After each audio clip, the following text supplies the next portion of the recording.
Hi friends, நீங்கள் முருகர் கோயிலுக்கு போயிருக்கீங்களா? அந்த கோயிலில் இருக்கிற கொடியில் சேவல் இருக்கிறத பார்த்துருக்கீங்களா?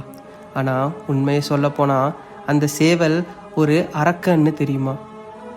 முருகன் அவதாரம் எடுத்ததுக்கான காரணமே சூரபத்மங்கிற ஒரு அரக்கனை அழிக்கத்தான். ஒரு காலத்தில் திருச்செந்தூர் கடற்கரையில் நடந்த மிகப்பெரிய யுத்தம் முருகனுக்கும் சூரபத்மனுக்கும்.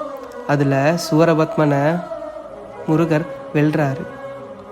முருகர் உண்மையாக யாருன்னு தெரிஞ்ச சூரபத்மன் மண்டிட்டு, சுவாமி என்னை கொல்லாதீங்க, நான் உங்கள் அடிமையாகவே இருக்கேன்னு கெஞ்சி கேட்டார்.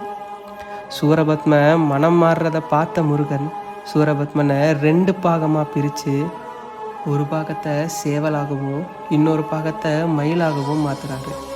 தன்னுடன் போர் செஞ்ச அரக்கனையே மன்னித்து புது வாழ்க்கை கொடுத்ததுனால தான் முருகனை நம்ம இன்னும் காக்கும் கடவுள்னு சொல்கிறோம். நீங்கள் இந்த கதையை கேட்டுட்டு என்ன நினைக்கிறீங்கிறத கமெண்ட் செக்ஷனில் மறக்காமல் சொல்லுங்கள்.